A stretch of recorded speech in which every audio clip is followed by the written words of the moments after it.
Yo, yo, yo. So here we are live. Can you see me now? I was being pretty cheeky when I started, so they probably clamped the clamps or I did something wrong. It's usually I do something wrong. I have no idea what I'm doing. That's okay.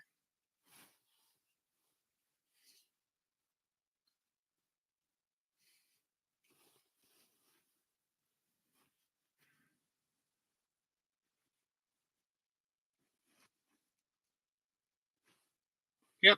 Okay. Looks like we're here. Yep. Okay. So we're rolling. Yep. Okay. Looks like we're here. Yep.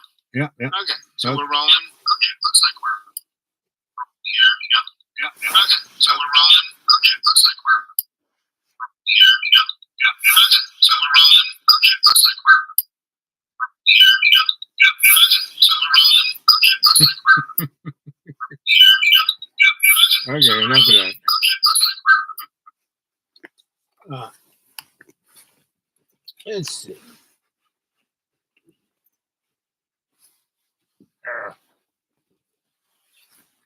Okay. I'm going to give Martyred Artist a little ringy ding. See if he's interested in being a character actor.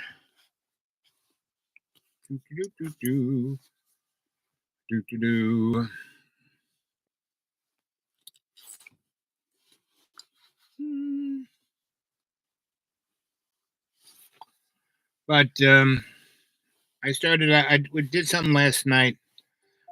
We have a great public radio station called WETSU, about 60 miles from me. And on Friday nights they have what do we call it? It's like blues and funk and all of that, kind of like from 1925 to now. And Wayne Winkler, who used to be the station manager, has that show now. It's a great show. You should listen to it. If you go to ETSU and go on their site, and Wayne Winkler and what's it called? Soul Kitchen. That's what it's called. Soul Kitchen. It's quite an extraordinary band.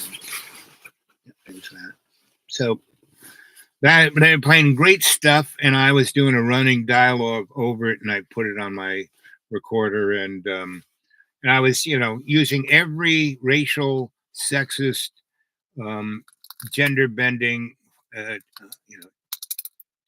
trope I could imagine, and maybe they took it off for that. Who knows? But if it did, and I'm saying, baby, boy, they're watching me pretty close because I started right off the bat with that. So let's see.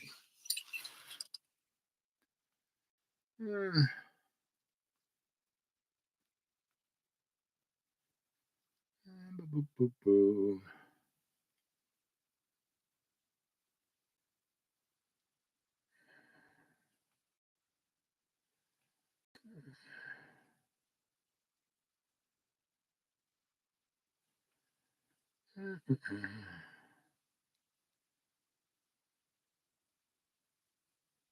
Oh, there we go.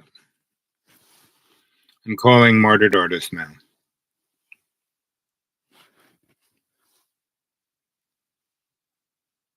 Come on. There we go. Trigger time. Hey, handsome, what's hiking? You want to be on this show? What show? This is Robert, right? Oh no! Oh, Robert. I got the wrong Robert. Buddy, how you doing? Another day. Another day. Well, we're all still alive, and I'm at the kid's house with the tree in the roof, and that's pretty amazing. You should look at the trees around. I cut every tree that could ever fall on me down, and but you're doing good. I'm just checking in. Okay, he left. Robert, you still there? Nope. Wrong Robert.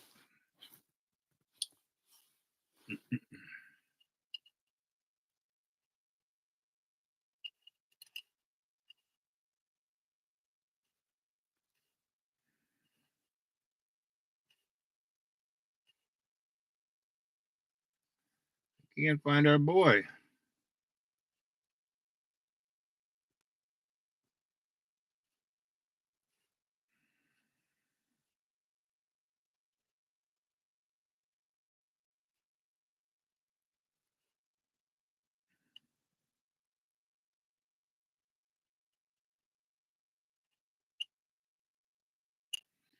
I hope this is it.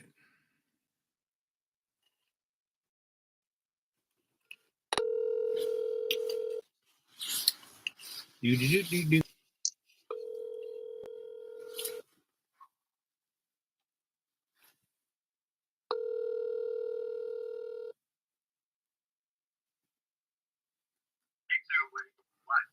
Hey, homie. What's up? Are you up for being on the show? Well, I tried to see if you were up, but your internet seems to be acting kind of wacky. Well, I have a really good radio station nearby me, and there's this show called Soul Kitchen, right? Wayne Winkler. And it's it's just truly amazing. And so he has all of this stuff like from 1928 to like, I don't know, the year 2000. And he's a historian. So he plays his stuff and he gives the backstory of everyone who's playing. And it's funk and blues and, basically all black music. I mean, some white people in there too, but mostly that. And it's a great show because he does maybe 15 minutes of song after song after song, and then about 4 minutes of telling stories and no commercials, just straight up that. 4 minutes of telling stories. Exactly. And so so last night it was great, and it was all about sex and rock and roll. And so I basically told the story of Johnny Boy, but calling him, I'm trying to get John, if he were to just tell his story and not do the same push-ups and Danica and blah, blah, blah, if he really told himself and gave himself character actors' names, right? So that would, so I started to show off with about 5 minutes of that. And I was using every trope, every racial trope, every sexual trope, you name it. I was troping away. So maybe the algorithm got me. I don't know. No, it didn't. I mean, that's possible that it was an algorithm YouTube purge. Right. Something. But the way it appeared to me, anyhow, with my limited viewpoint, was it just didn't seem like it was loading. Because when I saw the alert that you were live, I said, "Oh, bet," Right. And it was just, when a signal is kind of funky and, it's not uploading to the computer and you get your, the circle of death that's just kind of going. Well, it said I was live, so I'm not, And so but you may not have been going out everywhere. I think that was more. That was probably it because they put in the new fiber optic broadband for all the rich people here, and whatever internet was here is now twice as funky as it was. So I bet you that's kind of what it is. Sometimes the signals, I guess, compete with each other. Or whatever they do, who knows? All I know is I just make up my own terms because my interest is. Sometimes I'm interested, and sometimes. Well, most times I don't give a fuck. Yeah, right. So I was like, would it be a good opportunity? I like your hat, by the way. Yeah. Well, I went into. I saw your show the other day briefly because I was at work, so I couldn't really, and get involved. But you looked really well. You looked very healthy. You looked. Yep. Like you got some new duds on and things like that. And I almost kind of was hoping that. Don't die now. Yeah.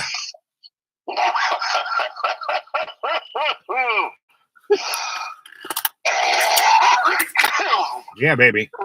Yeah. Get it out. Oh, boy. Anyway. Yes. I just thought maybe you had a new place to live or something. Well, I did for about a week. We had the snow apocalypse. We had the ridiculously cold, 30 degrees below And so I had a friend of mine in the middle of a snowstorm. He came and got me and took me to his house. Oh, that's good. Okay, good. So I had dirty laundry and so I cleaned things I hadn't worn in a while, and actually I took 4 showers a day to make up for the no showers for the last 2 years. Well, that's good. Yeah. I don't think it necessarily works like that, but maybe on a psychological level. Well, really, you don't need to. Our bodies, when we were cavemen, we didn't have deodorant and showers back then, right? So, Last time I heard, yeah. So we don't really need any of that shit, right? That's just advertising.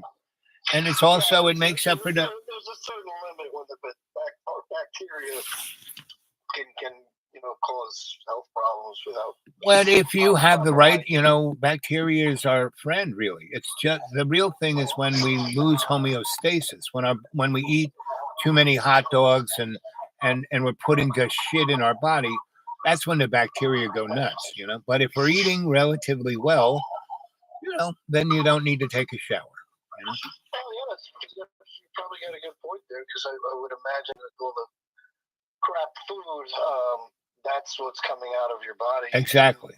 Making you ill. Right. Well, the food going in is making you ill. Right. The shit inside your body being metabolized in the funkiest of ways makes you smell. In the old days of computers, garbage in, garbage out. Garbage out. Yeah. So the hat here I got from the good old Dollar General. They were getting rid of the last of their Christmas stuff. And this hat was sold before Christmas for $8, and it was being sold for 4 cents to get rid of it. So I bought a good chunk of what they were trying to get rid of. I bought about $300 worth of Christmas decorations for $4. Well, that's good. So you're ready for next year. So I bought a bunch of these hats. I bought about 20 of these because they were about a nickel a piece. They're probably actually warm too. Oh, relatively. It's like wearing a styrofoam cup on your head. Oh, well, that's not very warm. Anyway.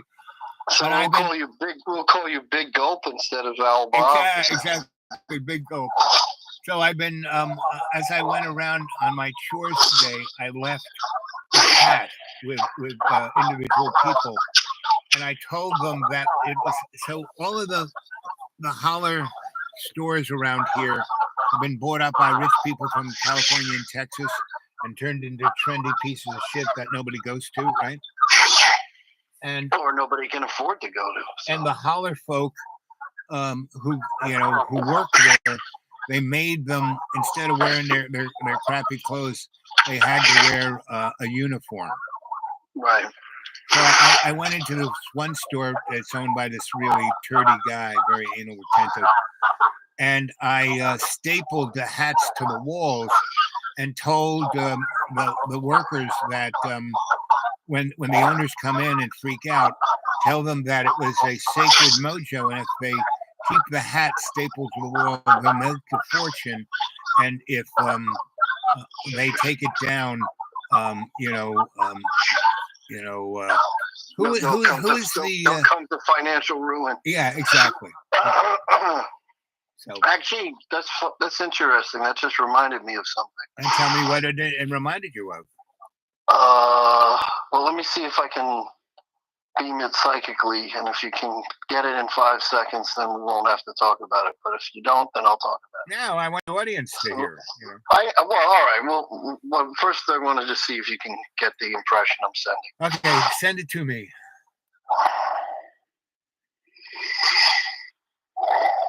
Okay, Darth Vader. No, that's just my heavy breathing. Okay. Keep your mind open. Kind of still your mind a minute. I'm just trying to create a sigil in my mind that represents a particular individual. That actually, well, I'm going to give you some hints. Yeah, give me some hints. We'll give you some hints instead of the psychic mumbo jumbo. Okay. I did get some pictures. So Give me the hints. Oh, good. Okay, good. All right. Well, so we give me can talk hints. about that. Let's see if it fits. Let me give you some hints. Okay, this is an individual that used magic similar to what you just described. And they were an occultist. 20th century? In the 20th century. Okay. In the 20th century. They were connected to a particular movement. Were they English? No, they were not English. American? They were American. Okay, keep going. I don't want to give too obvious. I would say they were an author. That's a pretty big. Okay, so basically, the guy who wrote really stupid sci-fi things and started a religion, Scientologist boy. No, not Uncle Elron. No. Was it anybody in his crew? All those guys who were from the Rad Lab and Stanford? No, not at all. Probably somebody who was familiar with that stuff, but was not part of, as far as to my knowledge. Was it a scientist? Because No, not a scientist. Okay, because they were an author. They were a writer. They incorporated some occult stuff into their novels. However, they were not necessarily trying to promote that. It just was an interest they had. The guy who wrote the Illuminati trilogy? No, it's not Robert Anton Wilson. Okay. That's close though. That's good. That's definitely. I would have picked that if I was you. Sure, right. Okay. Definitely would have been that. No, it's somebody who practiced what would now be called chaos magic, but they didn't call it that back then. So West Coast or East Coast? East Coast of America. Okay, that's a part of the Theosophical. And lived abroad for a very long time, in Tangiers. Okay, I can't bring up the name, but I think I know who you're talking about. Who are you talking about? I'm talking about William Burroughs. Yes. Okay. Yep. So William Burroughs, when you shared about the hats, right? There's a story that he was in this restaurant, and they were not treating him very nicely. Shitty service, rude waiters, I suppose. Yep. So he basically used magic to shut the place down.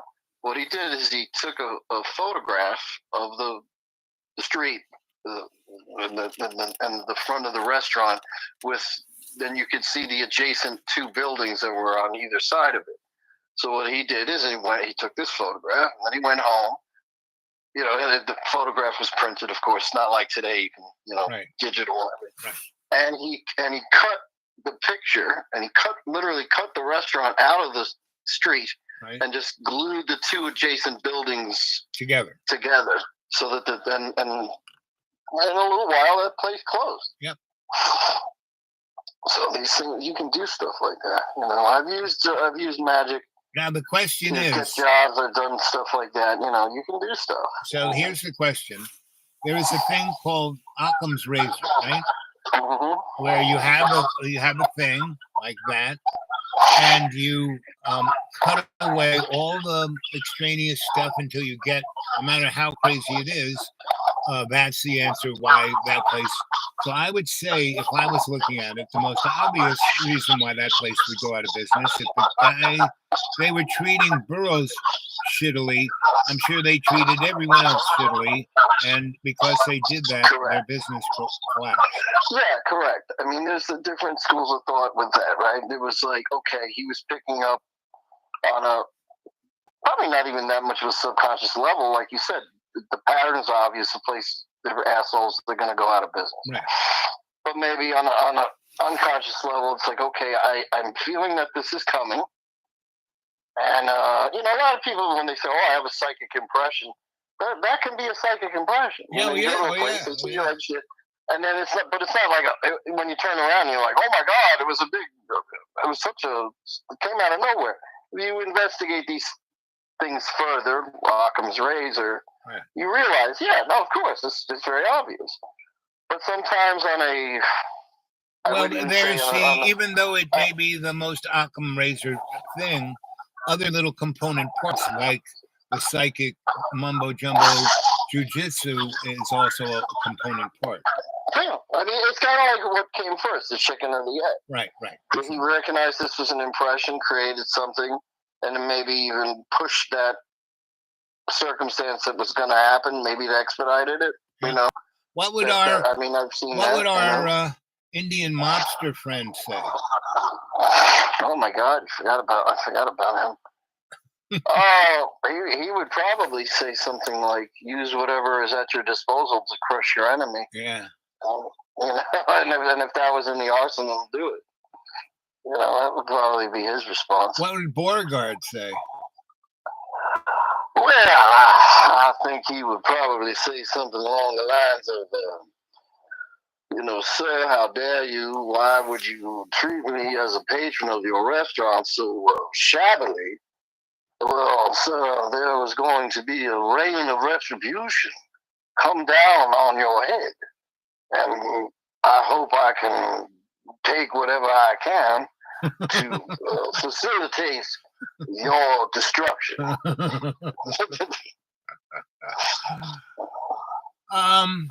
Who was the guy who wrote, like, latter part of the 19th century, interesting kind of sci-fi, and one of them Disney made into a story about the guy going to Mars?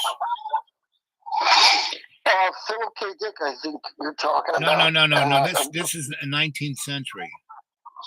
Oh, 19th century. Yeah. Pretty clueless. And you're saying about going to Mars. Meaning, and they went to Mars like, he was like, he didn't have a spaceship. He was like a zip there. Oh, you mean like it was some sort of weird, like later on, like a Star Trek transporter? Yeah. And it was something. I said Rice Burroughs. That's the John Carter. Yes, John Carter. That's the guy. But I never read the novels. I saw the comic books as a kid in the 70s, the comic book adaptations, which I thought were fucking incredibly fucking off the fucking wall. I thought they were great. It was a huge impression. Yeah.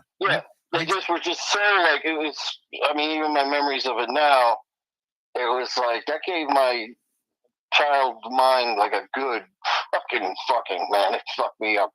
Because it was just, like, over the top. Yes. It was just like, and what I liked about pre-internet times was that, we used our imagination. You used your imagination. You've had to fill the gaps. And it was like, okay, if you got a comic book and there happened to be a story about John Carter, Warrior from Mars. Right. If you didn't get issue number 1, you're reading issue number 15. Right. You basically, maybe by luck, you could get the rest because I know it's a big collector. So you go to comic book conventions or to other comic book stores, and you kind of hope that you fill the collection. But you didn't really have that. Now you could just say, okay, I need comic book number 20 or whatever, and you can get it. But I loved as a kid because, I'm just using my little allowance money. It's a shot in the dark. You get the thing.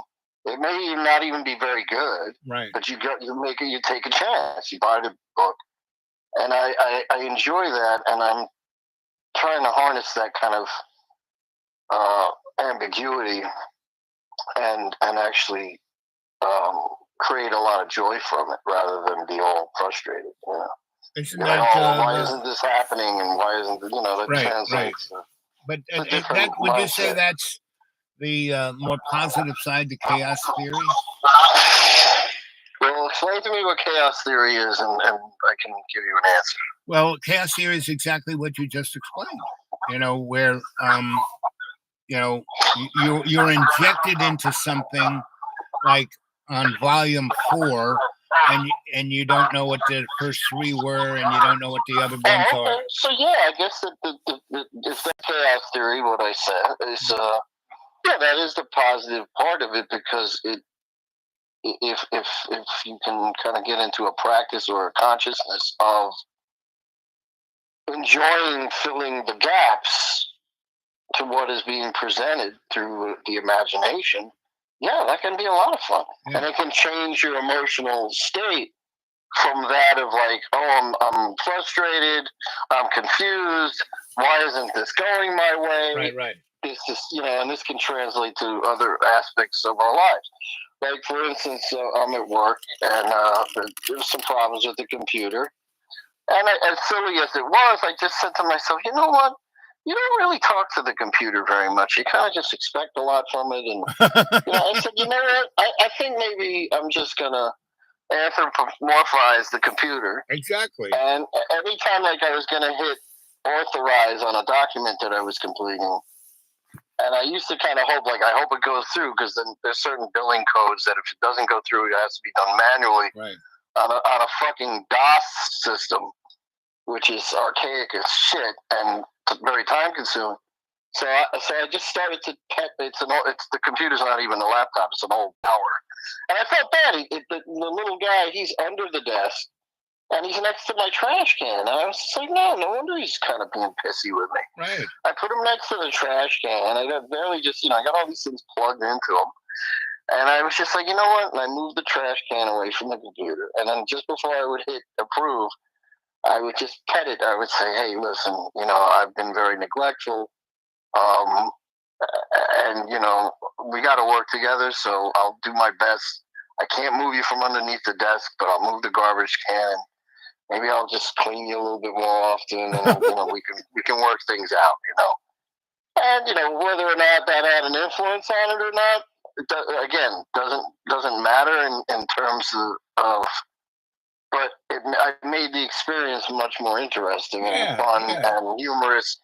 It could get me locked up in an insane asylum, which would be all right. And well, it depends on where you are, But it's just, I just used to go around for a long time just angry at all kinds of shit. And it's when, over time, and some of the folks who... And what fun is that? What fun is that? There's no fun. And it will really cause... Well, I used to try to be humorous, but I was more sarcastic. Right. Which, I'm very good at because I've been doing it for 5 decades. But, so...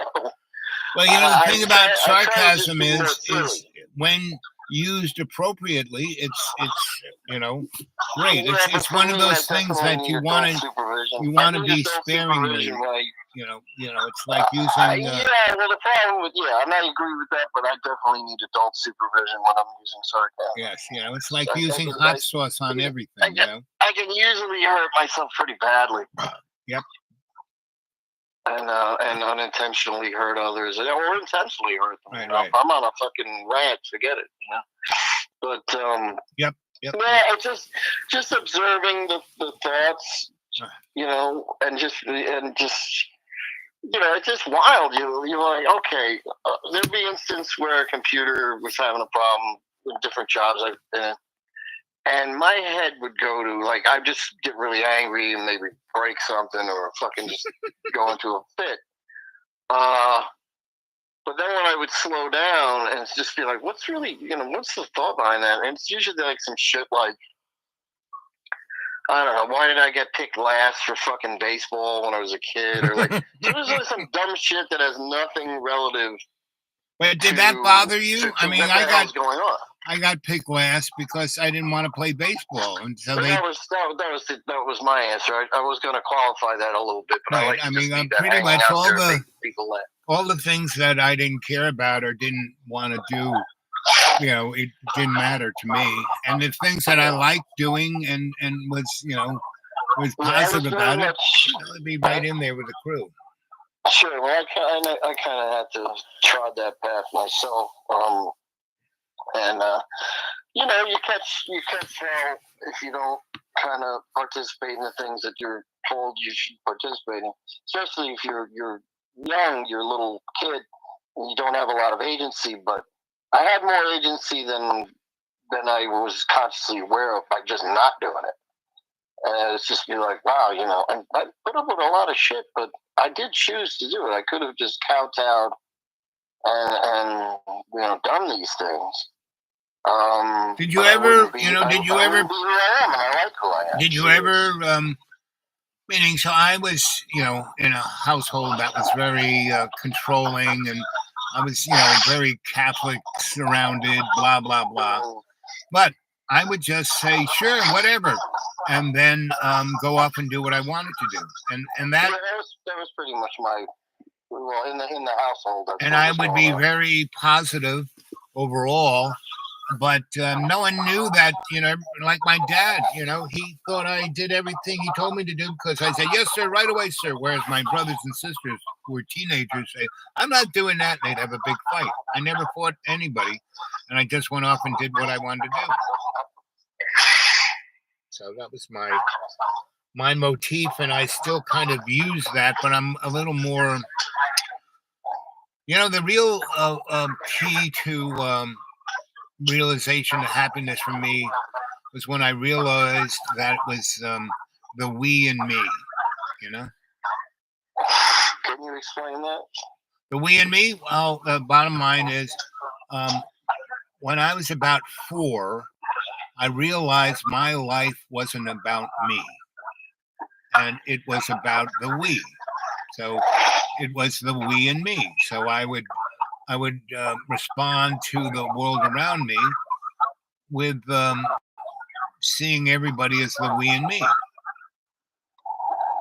So the expression "we and me" means what, like that other individuals are just a reflection of yourself, and you're a reflection of them, and vice versa. Meaning, if you're going to be an asshole, they're going to be an asshole. You're going to be nice to them, they're going to be nice to you. Yeah, I mean, I definitely agree with that. And then, for me, at least these days, it's the real value is just being yourself. And if whoever wants to reject you, they're just rejecting themselves. Right, There's exactly. nothing to do. Right. That's that kind of that 4 agreements piece. Don't take things personal. Right. It's just a reflection. They're just persecuting a reflection of themselves, yep. As we all have that ability to do that. Yep. And we all have the ability to resurrect one another as well. We don't, but I try not to be pessimistic because, well, I know pessimism. I know it well. I've been practicing it 50, for 5 decades. So, but pessimism is not, I was under the illusion for many years that pessimism was the pessimist was closest to understanding reality. And that's not true. That's not real. Quite incorrect. Right. It's not even the pessimist or an optimist. It's just being. Right. More right. that non-dualist kind of approach. Right. However, when you have a non-dualist approach, you can view the world subjectively, which is what we do as human beings. Right. And although there are really, I thought my non-dualist thing is very objective. I mean, I'm not. I mean, see, there's an almost organic thing of being subjective. Because. Well, that's what I was getting to. Right. Because although existence, you can view it non-dualistically, and if you do that, you can also recognize when you're in a subjective state. And if you're in a subjective state, then you can say, well, then I can choose not to be. My thoughts, my feelings, and you can choose not to be. Or you could say the advantages of being in the subjective state is to be like, well, I am responsible for my experience.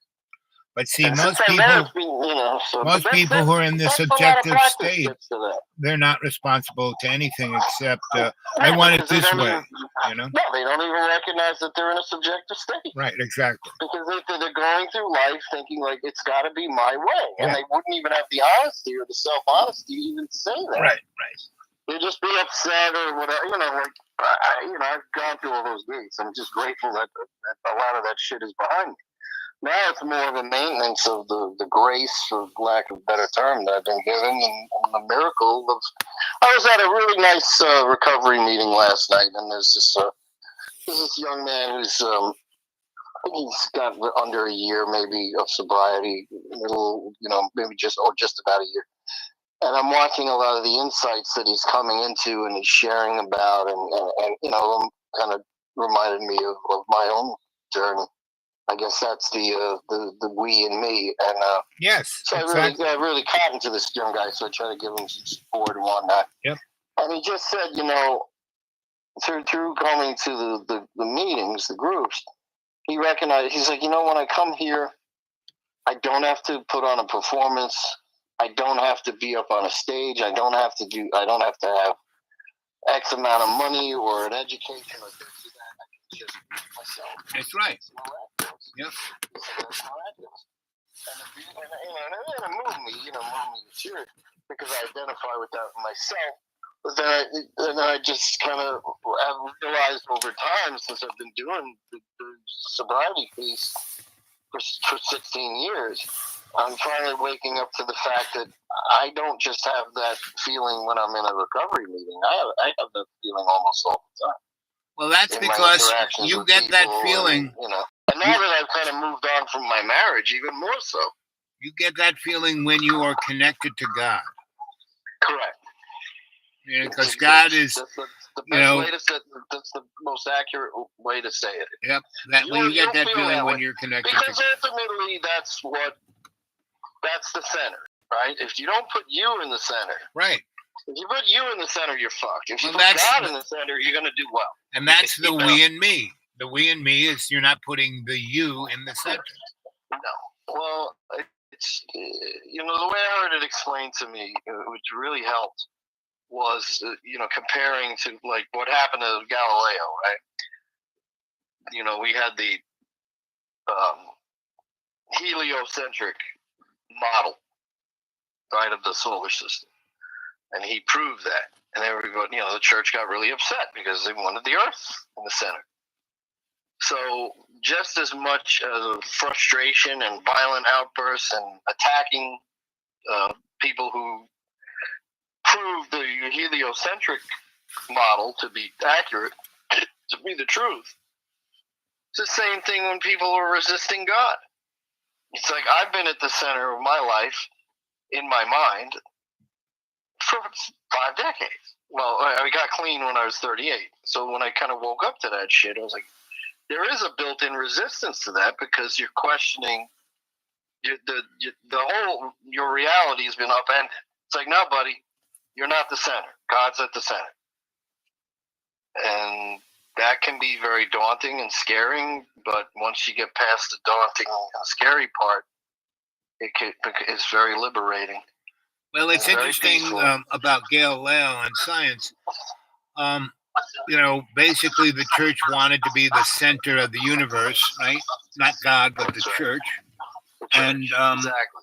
And so at a certain point, like it took maybe 30 years, they realized, you know what? We're going to let this science thing happen, right? And we're going to say to the population, we own your soul. You can use science, to navigate the material world, right? And on the down low of it, the church owns science too. I mean, look at all who is investing in science, where the grants are going, where the money's coming from. It's coming from the Catholic Church. You go to the Vatican Library, whoa, baby. You go to NASA, a third of the people who work at NASA are nuns and Catholic priests. That's what I was being bred to be, a rocket scientist for the Pope, right? So they have taken that science motif and used it for even more control. Because the science motif is just looking at things, not so much, it's mostly a macro level. Newton was like looking at the apple falling on his head. That's a macro thing, not the micro way inside. And then once you go past the micro, you start to get into what they're looking at in dark matter, right? And the more you do that, the closer you get to God. That's why, the boson is a God particle, and so, but you don't even have to do any of that stuff. All you have to do is get outside of yourself, and you can see everything that's going on relatively clearly. Because once, people who are addicted, you can attest to this. Once you realize, you get outside yourself, you realize that your addiction is it's a straitjacket. Right. Well, the addiction is a low-level attempt at spirituality. Mm-hmm. And on the base level, like you just said, it's, initially the person is like, oh my God, my wife's a pain in the ass. I got drunk. My job's giving me a hard time. I got to get loaded. Oh, the Donald Trump, I don't like the way his hair looks. Right. I got to get fucked up. It's the blame of everything external. Right. So it's like, okay, I got to get away. And we're taught from the very beginning in our society that you got to do something outside of you to get out of you. Right. So, okay, let's get high. People get addicted, whatever. Then hopefully, there's some recovery and they move away from that. And then they recognize it's like, oh, wait a minute. It was just the way I was perceiving things that was making me move to something that was destructive. And then it's more of, but I do still need to get out of myself. So I got to get out of myself with things other than drugs. So within the recovery community, have they realized and do they advertise that the main reason why people are in addiction is that our culture, our control mechanisms of our culture, pushes the individual into addiction? It's a culture of addiction. Yeah. And to answer your question, I can't speak for everybody. I can speak for myself, and I can speak for what I've seen in terms of people that I meet and what. What about within the literary literature? The people study this. That's what I'm getting at. Okay. I would say in some of the big book of Alcoholics Anonymous, mm-hmm. It doesn't say it overtly, but it's in there if you look for it. In some of the stuff from NA, I haven't quite seen that. But there is some passages that kind of lead there. There's one thing that's coming to mind that talks about we can enjoy various activities, I think the line is, and it says some of them can even be social or political. So that's a very vague statement, but it may be speaking to that. I don't know the person who wrote that, but it's there. But what I meet up with the individuals, some who have long-term sobriety and in my view, live a very serene life and a very meaningful lives, they usually come across that. And most of them will even just say it like this. Hey, you know what? The world could use a 12-step program. Yeah, right. So just to put it really plainly, right. Yeah, on some level, they understand that. And then there are people that are very vocal about that. With Russell Brand is very vocal about how society, it pushes addiction. Right. And it's a mentality. Gabor Mate, he promotes that.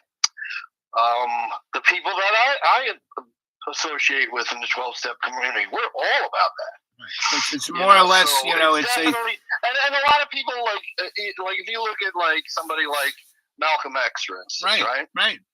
When he became liberated from his addictions through becoming a Muslim, and then going even further and just being like, hey, we're all just human beings, and there's a structure here, and there's an enslavement process. The same thing, right. And so that process plays out in individuals' lives to a greater and lesser extent, right. Depending on the individual. Yep. So because it's because it's a long answer, but yeah, we get it. Because you look at the history of Anglo-Saxon imperialism, the first thing they do when they go into an indigenous community is get them addicted to something.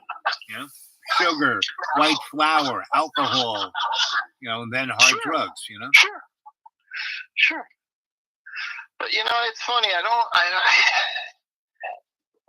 This is kind of something that I guess over time, and probably sooner than I think, we'll start to develop more of an appreciation of it, and that is,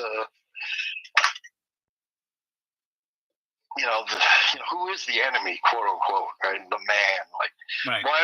What is that? What does that mean? Is it really that black and white? I don't believe that. Well, there are within the construct of the man, there is the poster boy. That's what I call the man that we can see. The political system, the banking system, the crony capitalist system, all of that is the poster boy. But beneath it, where you don't see it, and it's like the Wizard of Oz, it's behind that curtain, pulling the levers and hitting the dials and wearing a Brooks Brothers suit, is that there are some really heavy-duty things going on that most people can feel, but they don't want to talk about. What is the alien agenda? Why? Who are we really? Where did we really come from? What is all of this stuff that we have in our culture? Guys who, like me, who are psychosocial cultural anthropologists, you can't, taking any one of those disciplines separately is worthless. Put them together, you start to see a picture. And that is something in the institutions. If you go there, they really get upset. Except if you are working for the higher, what I call the high table, they're down for you to look at it to help them get a picture of how the masses are being manipulated and what could do better. So there are these whole strange pictures. Have you ever? There's a thing called Dark Journalist on YouTube. Yeah, you told me about him numerous times. Yeah. I've caught him once or twice. So that's his whole shtick, and it's really interesting because he's controlled too. Meaning, there are he'll take it to a certain level and stop there because he's stuck in talking about this, that, or the other thing. Yeah, I mean, I get what you're talking about, and I've certainly, I'm aware of all that stuff going on, but that's, I think, just to kind of turn it back to what you had shared. That's also the we and me. Yeah. So this is what I think the trap that I know that I'm trying to avoid. Right. Is getting into like, okay, another day, and I got to fight the man today. Right, exactly. And, it's like, well, you are the man. Right, you are exactly. the man, and you're also you. Right. They're also you, right. And there's a certain accountability. Now, I'm not saying like I'm going to put on a cape and fight everybody, the world. However, I guess on a vibratory level, we're responsible to not be an asshole. Right. That's really the only thing we're responsible. Don't be an asshole. So, like, if you're an asshole, and then there's a cumulative effect of that negative energy. Well, guess what? You might not think that child trafficking, is a horrible thing, but when you contribute to a negativity of the world, right, on whatever level, you're causing the same thing you're fighting. And I'm not saying you're I'm not literally saying you're going to go out and procure that. Hey, what's up? And but that's just like, it's an interesting experiment. So you're breaking up. Are you still there? What device are you talking to me on? You're all over the place. I'm garbled. I know. I just walked out of range. Yeah. I was throwing some garbage down the chute. So have you? You've always been the motivator. I was in one of those blah days where I just kind of woke up late and stuff. Right. So here's an interesting experiment, and I do this a lot with groups of people, and I may be there for a day or two to talk to them, and then I'm gone. So you get 2 jugs of distilled water at the supermarket that are sealed, right? And you write on one hate, and on the other one you write love, right? and you put them there, and you evacuate all of the anger and hate and frustration into the hate bottle, and you uh, put all the love that you feel about everything that you love in the love bottle, and you make it a circular thing. So the love you put in there, you get more back, right? And within just a number of days, the hate bottle will turn black. That's Mr. Emoto or whatever. Yeah, exactly. Yeah, exactly. And it's so immediate that I do it with kids, in grammar school, and I say, okay, we're gonna have a science project. Oh, science project, oh, yeah, and I have them do that, and it's pretty freaking amazing that within a few days the thing turns black. So if people were to do that in their house, you put that hate bottle and the love bottle, and you do that, and once you do that enough times, you don't need the bottle anymore. Maybe you can close a restaurant too. Yeah, I know. That's what I'm saying. That's the same thing. So what are you doing? It sounds like you're working at UPS. Well, at the moment I'm putting some vitamin C powder, some emergency into my little mixing. I do 2 Metamucil packets and 2 vitamin C packets every morning. Yeah, that's good. Yeah, I gotta limit my food intake. That's coming to an end. And also, the times you eat. There's certain times when your body digests and eliminates really well, and like you should never eat before you go to bed. Yeah, I eat while I'm sleeping. I don't know how I manage to do it, and it hurts a lot. Because you're sticking in the wrong hole. I think that's the problem. No, I knew that was where we were going, but I just kind of let that land for the listeners to chuckle. The chuckle. And the other thing is, so I don't eat anything for 4 hours before I go to sleep, and about an hour before I go to sleep, I drink some cold water. And that kind of doesn't that speed up the metabolism? Yes, and it causes digestion to be more thorough, right? Well, yeah, and that's true because although here I am taking this Metamucil, people got to be very, very careful because all these things to help with constipation and stuff like that. They dehydrate the hell out of it. Yeah, they dehydrate, and plus the other thing is, it's much better for your body to do that. So you try to do the things that your body likes, and then the other thing is when you take, and that's one of the problems with allopathic medicine, right? Most of the modern medicine, and most of that technology was invented for war, right? And so it wasn't meant to be taken every day, and so yeah, you get real plugged up, that's not so bad. But prunes and prune juice probably work better as a regular thing to do, And beans. I mean, and everyone's different. Some people, vegetarian beans. Yeah, and that's the real issue of health. We're not all one size fits all, Yeah, that's the biggest scam they got going with the health industry. Right. Because it's not that. Like, when I had really... If whatever this so-called treatment that these Dr. Butchers are giving people, if it doesn't work, they blame you. Yeah, exactly. Oh, you're not being good enough. Your treatment sucks. Right. Me. I don't suck. You suck. Fuck you.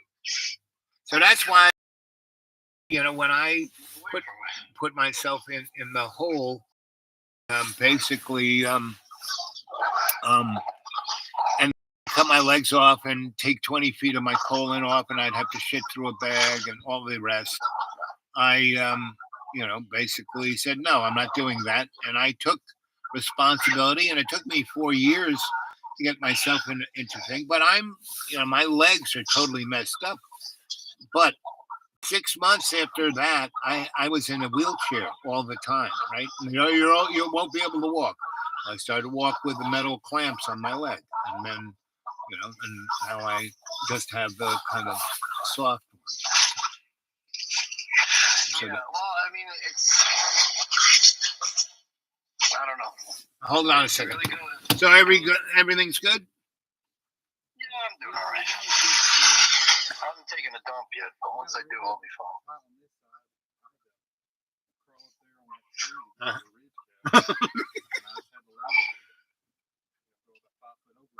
Ouch.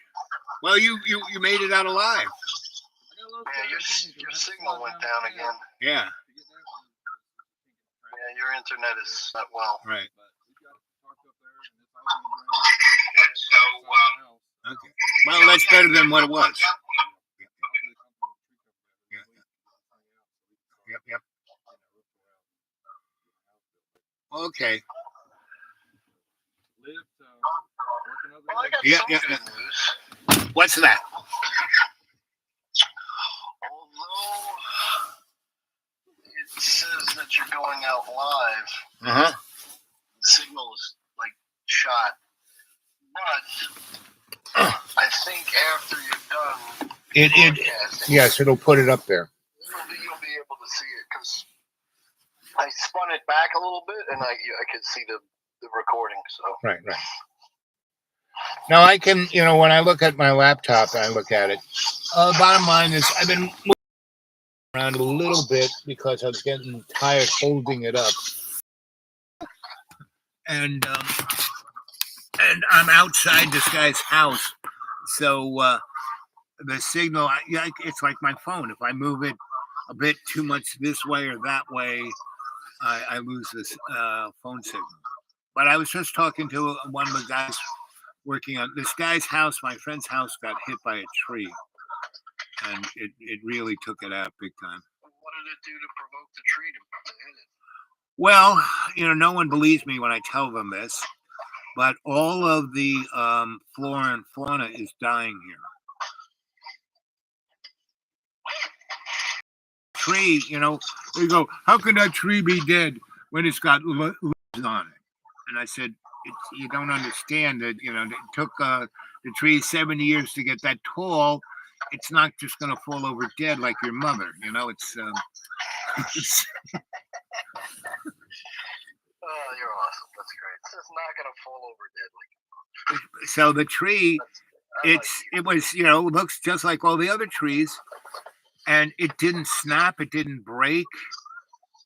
It hasn't come to that place yet. No, but what happened was the tree at the ground. So what's holding all these trees together on this mountain isn't that tree's big roots going in the ground. It's this basically no, close. It's this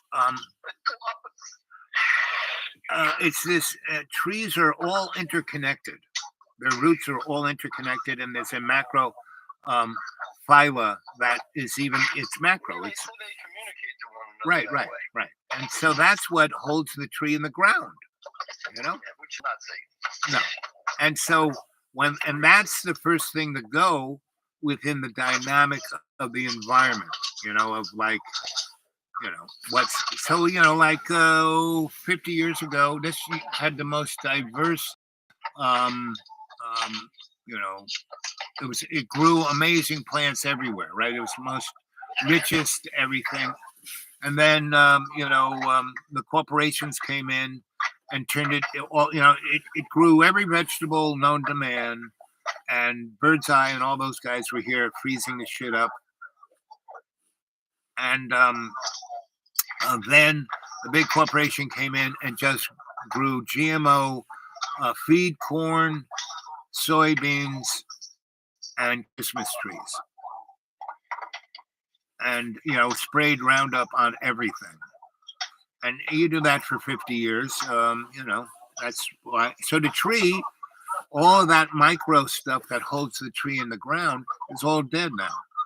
but the tree is still kind of alive, and the tree still kind of has roots, but it's like eating hot dogs, So So it's like barely clinging. Right. So the tree fell over because these trees are, so when you just feed it nitrates, it grows real fast. So that tree should be only, 70 feet tall. It's like 200 feet tall, right? So it spent all its juice going up rather than down and interconnecting with everybody else. So that's why the tree fell over. So it didn't crack, it didn't break, the limbs didn't fall off.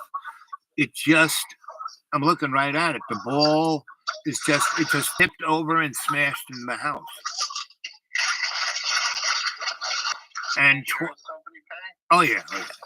Because they don't believe in any. It was an accident. It was cold. It was snowy. It was this. It was that. But when they started to build a house, and so everyone in this neck of the woods, so why did you cut so many trees down? Well, they were already dead, right?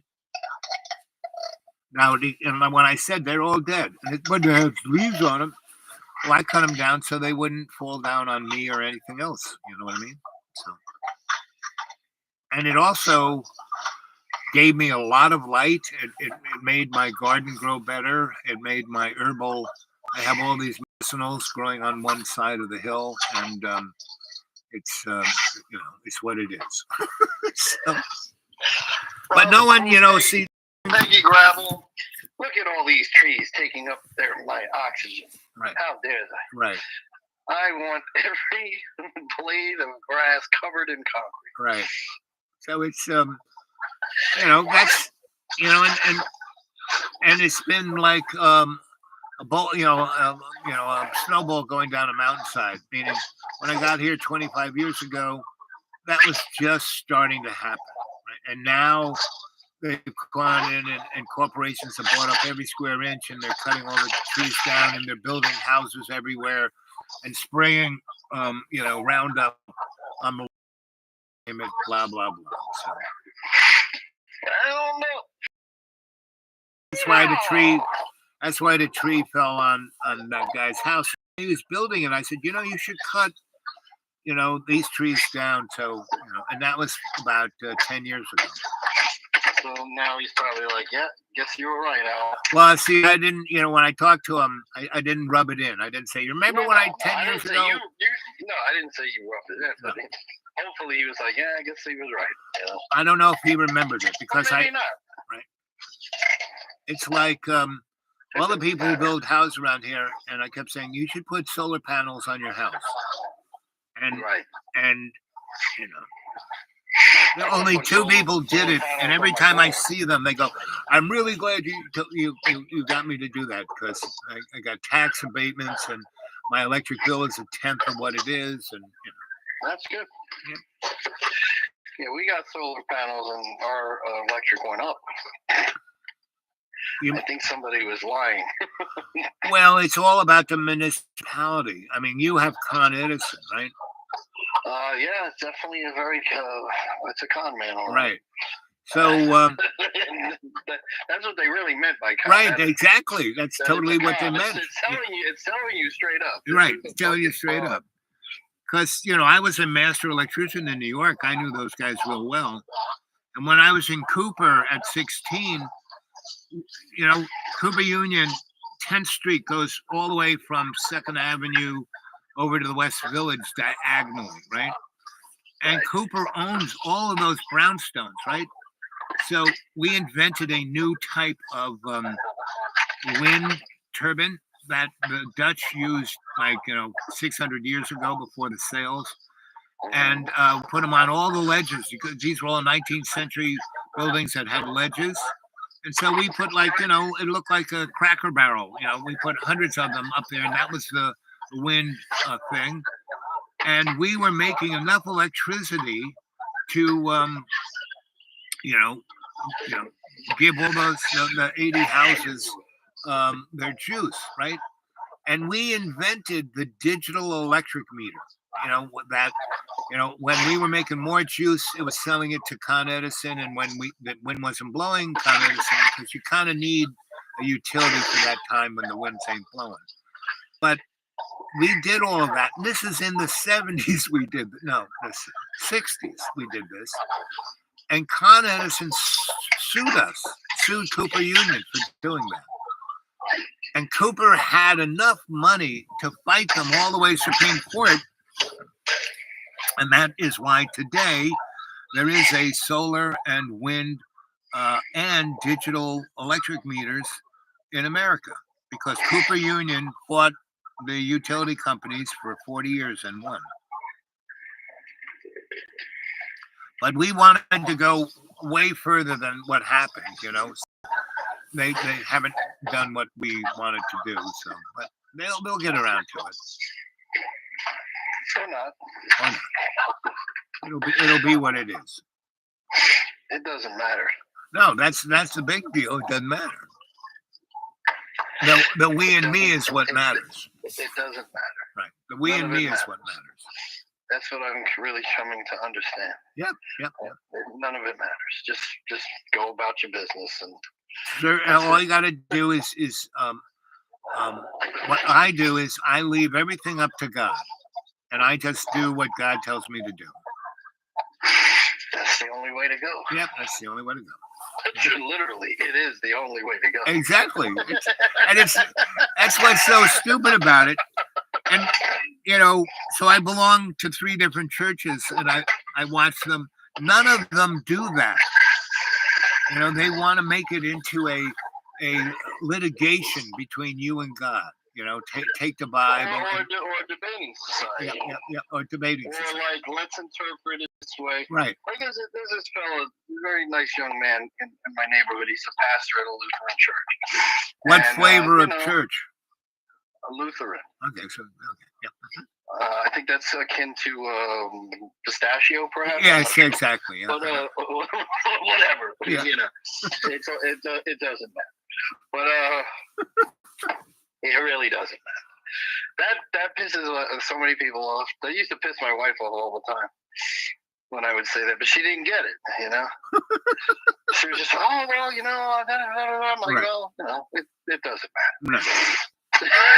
It's like, no, well, it just doesn't matter to you. I'm like, well, yeah, that's true, but in general, nothing matters. Right. It doesn't matter. But anyway, thank God I'm, you know, at the tender age of 54, I completely understand that. Right. Where was I saying? Pistachio. Oh, okay, Lutheran fellow. Yep. Very nice man.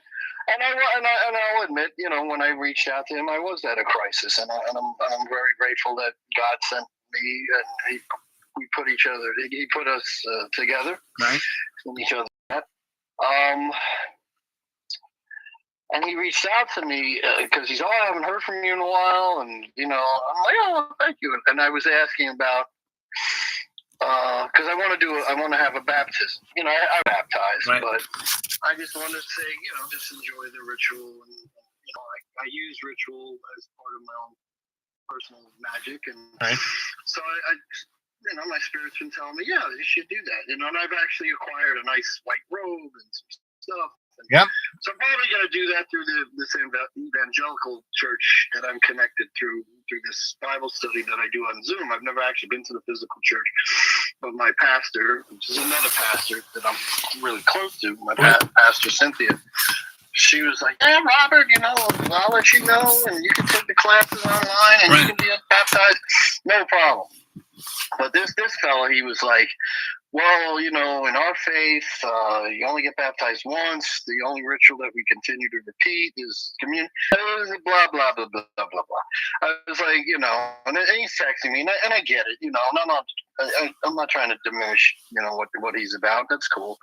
But to me, it's like he might as well have read to me a technical manual for an air conditioner. Right, exactly. Like, I don't care. You know. So I was polite, and I just kind of said, okay, well, you know. Well, the Baptist will you can get baptized as many times as you want. Well, that's the whole idea, you know. But this is what makes me kind of chuckle to myself with the different factions within Christianity. Right. I identify with all of them. Yeah. I actually really connect with being a Roman Catholic mainly because of my interest in the occult. Right. And just made me laugh. I was sitting there thinking, like, because when I I don't even know how to put it that's accurately, but when I started to identify as a Christian, in maybe 2020, but I've been a Christian. I went through the sacraments of Roman Catholic Church and whatnot. But I had an awakening through the 12 steps, and I have my own kind of take on Christianity, and but I identify as a Christian.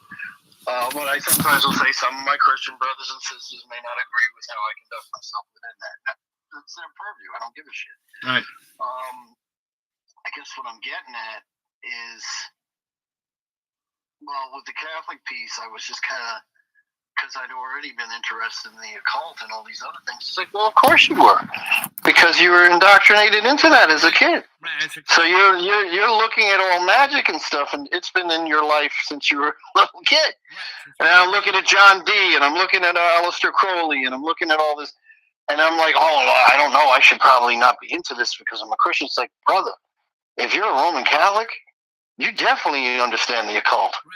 Well, and I said, that's a perfect fit. That's the perfect fit for you. You've definitely been exposed to it because the whole mass is that. It's called, absolutely, it's steeped in ritual. So I was like, and I just laughed. It's just so funny how when I think this is a universal truth. And if I'm wrong, I'm wrong. But I think a lot of times, just as we get older, maybe we rebel against certain things that we grew up with for whatever reason. And then in some ways, we kind of go back to them, but we go back to them on our own terms and our own understanding. Sort of like the prodigal son. He goes out, fucks around, comes back, and embraces the life that he had left. But it's on his terms. You have to have that journey first. And I'm not even saying you have to get all beat up, The prodigal son, he comes back to his dad totally broken on his own terms. Meaning he says, I want to come back as your slave. Right? I don't want to be, I'm just going to be a slave. I will go till the trees. I just need a place to sleep and get 3 squares. And his father says, no, you're still my son. No. And that's why his older brother or younger brother, whatever, he gets jealous because he's been sort of the dutiful one, did the right thing. But, as the parable tells us. I'm a slave. Right. And that's kind of been my journey. I didn't necessarily go back to my family because they were definitely not good for me. However, you don't go back to God on your terms. Well, yeah. Well, it's kind of like this. This is how I view it, and I get what you're saying, but this is kind of my take on it. And I don't think it's too far from what you said, but I'll share my own experience. We definitely we surrender to God, and that's on His terms, right? However, you got to drag your feet to wherever God is. That's the responsibility, I believe, of the human being, is to be able to be like, you know what? Yeah, my shit isn't working. I'm going over there. But you do have the choice, because there is free will. You have the choice to continue to suffer. Well, it's similar to that, but the bottom line is God always protects you no matter what kind of scumbag you are, right? 100%. And it's not. There is the other side of the coin is there is no let's make a deal. Well, there is no deal. You come in and that's it. Well, that's how the 12-step world works. And because my experience was relapse, because I didn't submit myself to that process. And then when I came back 10 years later and I was beaten the fuck up, it was like there was no questioning. There was no like, well, why do I do this? There was like, okay. It was, if anything, it was sort of like, well, I know a lot of scumbags that got their lives together because they did that process. That was enough for me to believe that this is going to work for me. And it was just kind of like, okay. And then I submitted myself to that and the instruction and the study and the prayer and the meditation. And my life improved. And I'm not talking about money or any of that stuff. That's cool, but it's my ability to be at peace with myself, wherever I go, and that 100%. And when I heard that young man say last night about just the ability to be himself in that particular space, it was a reminder for me, that I've progressed beyond just the enclaves of the recovery community, but to the world at large. And even though my current work situation was very challenging for me, because it was a new environment, I had to look at a lot of sort of learning disability stuff that I have, my attitudes towards work in general that needed to change to a more positive outlook. And I found a lot of peace. I think that's part of the human condition, where the suffering does serve a purpose. I mean, if we bring it back to Christianity again, if there's Jesus on the cross suffering, it's got to be there. It wouldn't be Christianity without it. The suffering would not be. And in the New Testament, there's this sacrifice. There's sacrifice was needed. That's right. To make the whole equation work. Yeah, absolutely. And but what's so funny is we think of these sacrifices as I'm talking about the ego piece. I'm not talking about literal, like. But that's what you're really offering up, is your ego, right, which is illusionary, but we cling, as part of the human condition. It's always an ascension and a deception. The cycle. If we're looking at the liturgy, that illusion is the only sin there is that illusion. That's right. Yeah, and it's funny too, because right, I think even what I'm starting to understand is there's no fucking timetable. Right. In a person's life and their progression or whatever. That is an well. Some say that the control system, the man, whatever you want to call it, one of the most manipulative tools is the illusion of time that they use. You got to be at work at 9 a.m. You got this. You have to be progressing here in your life, and if you don't, you're a piece of shit. These are all. This is why I love like the Four Agreements. My group were studying that. Anthony DeMello, who I talk about all the time and tell people watch the lectures, where they really get into that. As a society, and you asked me this before, does the 12-step recovery community, are they hip to this? Yeah, we're absolutely hip to the fact that when you're living a spiritual path, you will be in contradiction to the system, ultimately. And I love that, because I'm a punk rocker. I gravitated to that when I was 15, 16 years old. So I already knew something was up. It just was like, I thought my way of doing it was getting a silly mohawk haircut and wearing a leather jacket, which in that moment at 16 years old was that way. That was the path for me. But I'm really, because in society's standards, and fuck society, at 54 years old, I should have, the model is I should be married, kids, not starting maybe a third or a fourth career. That's unheard of. Like, you're out of your mind. Why would you do that? Well, because I have to be me, and the real value isn't being me. And society tells you, no, be something that we want so that we can exploit you. And I just said, fuck that. But I don't fight them. I just concentrate on my own life. I mean, and that's my, if I had a message to anybody, I would just say, just concentrate on your own life and be the kind. Well, you kind of cut me off. You concentrate, stay on your path, and be kind to others along the way. That's all. Just keep it real simple. I get the we and me. I get all that, but sometimes I think are the people listening to stuff like this, and I'm not saying they're not always schooled in some of the stuff you and I understand. So I just try to bare minimum, and that's not because I think people are dumb. I just think it's more people can get it if you keep it simple. That's what I'm getting. The other side of the coin is all of this is in everyone. We are absolutely. All our relations, all of this. Absolutely. You are at that.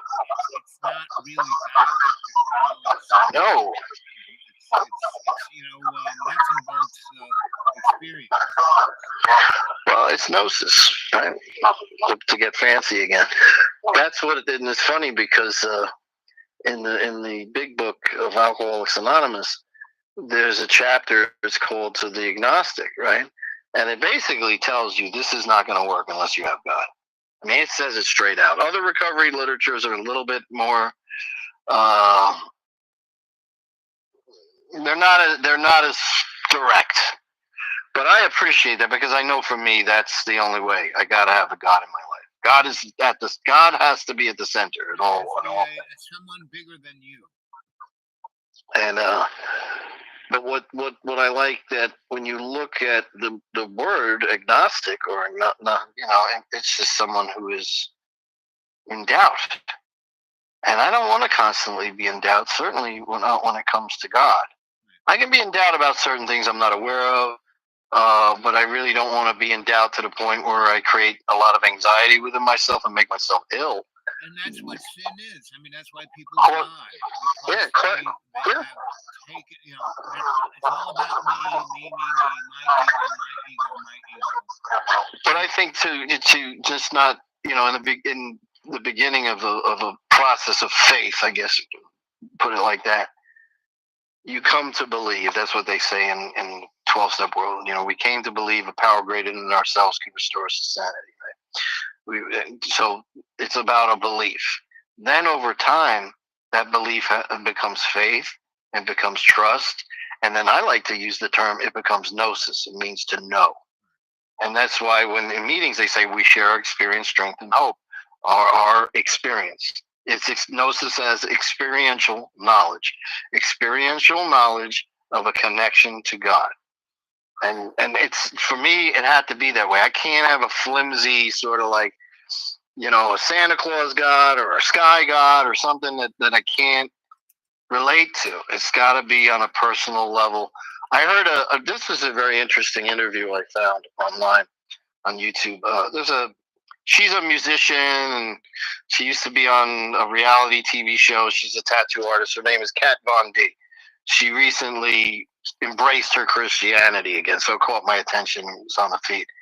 And she was being interviewed. She's like a gothic-looking chick. She's got tattoos. She's very striking-looking, dyed black hair. And, in my view, kind of checks off my list of what I consider beautiful. And she's having a nice conversation with a Christian girl who's, kind of like, nice little blonde-haired girl with a very conservative outfit on and stuff. And they're really getting into their faith, and it was really cool to see. And Kat talks about how when she got into recovery herself, she would learn these certain techniques of meditation and breathing and things like that. All good stuff.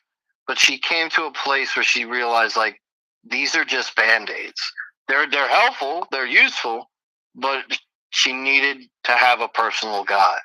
And I get it, because I kind of went through a similar pattern when I got clean. Like, I wanted to just get into everything because I knew this stuff was healthy, the breathing and prayers and stuff. But it was really what I found over time, and that was lacking, or that I had to evolve it into, was a relationship with a personal God. So because that's what I got to rely on. Not the breathing is great. I can breathe and bring God in as I'm breathing. Things to deal with your body. Right. The other is the thing that deals with your spirit. And your body is just an avatar for experience. It's not who you are. Yeah. Well, and I think also, too, where it tells us in the Bible about, and like where the trap I fell into was I would read and study the literature, the recovery literature and other stuff, and really get into it. And I'm grateful I did that. But that started like I was worshiping the tool. That's a tool Yes, to bring me to God. That's that. You just made another icon. Right. So this is where the Bible tells us, don't worship the idols. Yeah, don't worship. Now, idols are necessary, and in like, especially as a Catholic, there's icons everywhere. But it's not. I don't worship the icon. It is the experience, and it's a focal point. But that is not the tool. To make it real simple, I heard a guy in recovery say this. It was really beautiful. He said, "All these things, even the other members, we are just way showers to God. That's it."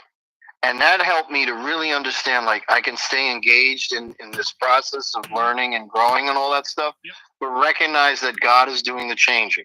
These tools allow me to open up to experience the change. It's like this. It's Robert Anton Wilson said this. He said, "What the believer believes, the prover will prove." And that's what I practice. What I believe becomes something of an experience, and it proves itself to me, and I change, and I become a better version of myself. But this is a journey. I hope when I share this on a platform like this, that people want to find their own way, or just want to change for the better, then that's great, man. Your job is just not to be an asshole.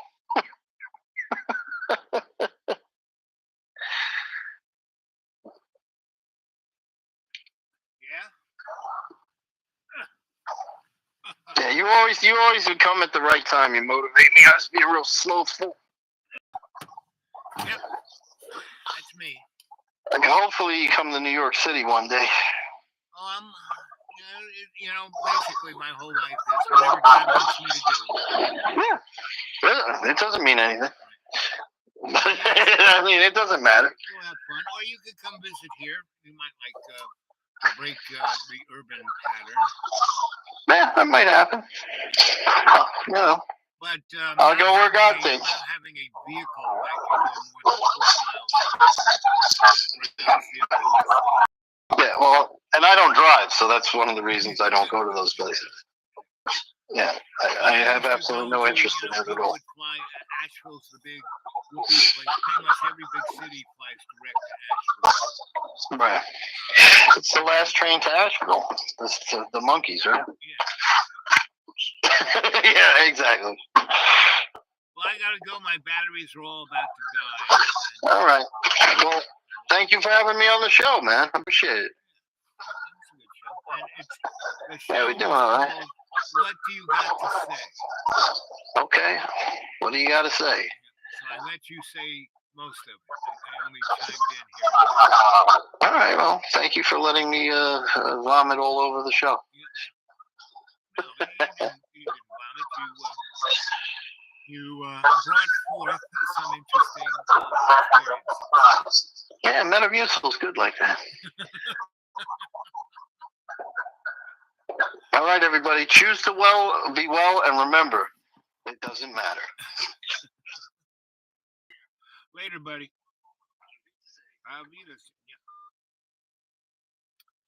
So that was today's show, and it matters a great deal because you're just going to have to do it over and over again. What matters is that you have the experience. What matters is that you can be empathetic. Instead of looking at people as the other, you see them as your brother. And so, how's our juice on this? Oh, we got about 10 minutes. So, I hope you enjoyed that. That's an hour and 29 minutes of a show. The weather's supposed to start. What time is it now? It was supposed to be already raining buckets by now, but it's not. So that's good. Hopefully, maybe it's jittered a little further out of our way and we're not going to get it all. So I have to go tie down some things just in case it does. And I just wanted to say hello. And so I'll talk to you soon. Okay. Hope you enjoyed the show. Again, you want to put something in the old PayPal, that would be very nice.